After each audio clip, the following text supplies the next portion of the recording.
Now that's the end of just the engine compartment part, right? So now we're gonna move down. The first thing we do to move down is we start talking about this light. That's the first thing. So you can call it a combination light because it's a four-way flasher and a turn signal, or you can call it a turn signal four-way flasher light, right? It's the proper color. It's fastened and secured, not missing any nuts, bolts, or screws, and it works with no condensation, all right? Now we're gonna come over here, we're gonna talk about our traffic monitoring device. And the mirror bracket itself is not cracked, bent, or broken, not missing any nuts, bolts, or screws, and it's fastened and secured to the truck. Our DEF box. Our DEF box is fastened and secured to the frame of the truck. It has a cap here that is fastened and secured, and the lines going to and from it have no abrasions, bulges, cuts, or dry rot, and they are not leaking any DEF fluid on the ground. Our fuel tank here is secured with these two belly bands. It is not cracked, bent, or broken, not leaking, right? We have a cap with a chain here, a safety chain, and it is tightened properly. And the fuel lines going to and from my fuel tank have no abrasions, bulges, cuts, or dry rot, and they are also not leaking. Here we have our battery box.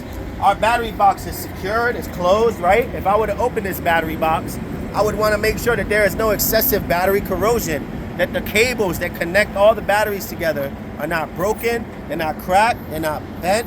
There's no excessive amounts of wires that are creating no charge, right? All our batteries also are fully charged, and that is working properly.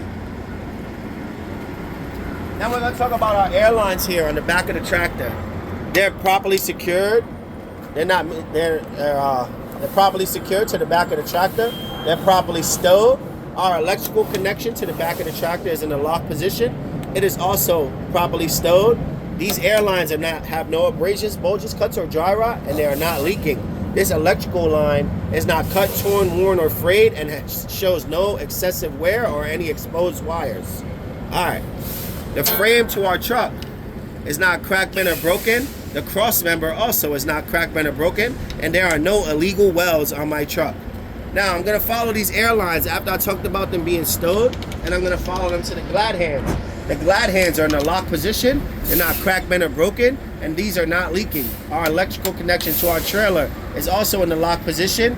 It is also not cut, torn, frayed, or dry rotted, and it has no exposed wires, like I said earlier. Next, we're going to talk about our clearance lights up top.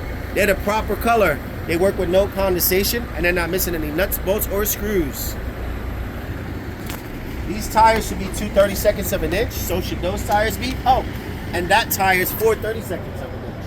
I forgot all about that. But you see how I just said that? You will get the credit for it. All right. Now, at this point, you got to get down on one knee. We're going to talk about our skid plate, or our fifth wheel, right? So our skid plate fifth wheel is sitting properly on the apron, right? And there is no gap between the fifth wheel and the apron, right? The apron itself is not cracked, bent, or broken, and the skid plate itself is not cracked, bent, or broken.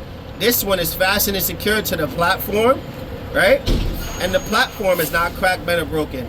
The locking pins are in the lock position, and my fifth wheel release handle or fifth wheel handle, anything like that, as long as you're saying something that follows what it is in the lock position, and it is not cracked, bent, or broken, or sheared off, or bent, right? All right.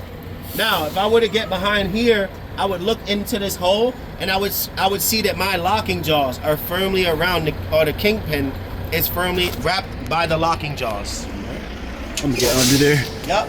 All right. And they're not cracked, bent, or broken, and there's no excessive free play.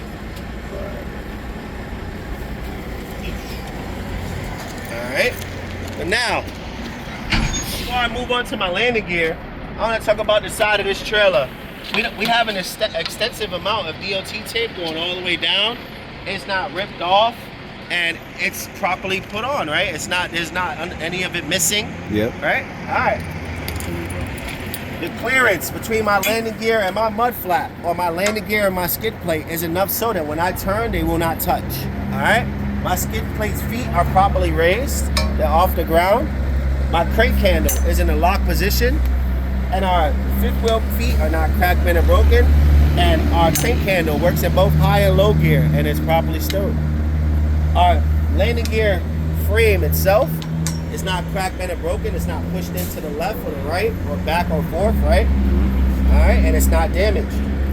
Nope. Now we're gonna go down here. We're gonna talk about our turn signal four-way flasher. It's properly fastened and secured with a rubber gasket. It's the proper color and works with no condensation. Then we're gonna look under the trailer and we're gonna talk about the cross members in the frame of the cross members and the wooden floor on the trailer. The wooden floor has no holes, bulges, it's not cracked, and our frame is not cracked, bent, or broken, and we're not missing any cross members here, right? All right. Our tandem release lever is in the lock position. You see that? And it's not cracked, bent, or broken. Our tandem release pins, there's 2 on this side and 2 on the other side. Our tandem release pins are not cracked, bent, or broken also. They're also not sheared off or extensively damaged, right? All right.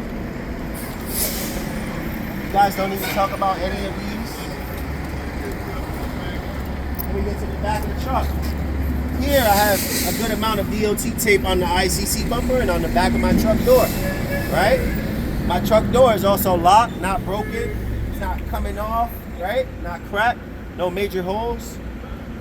And all rear-facing lights here are red in color or the proper color. They're all fastened and secured. And they're not missing any nuts, bolts, and screws at the top or rubber gaskets at the bottom. This concludes my pre-trip. All right.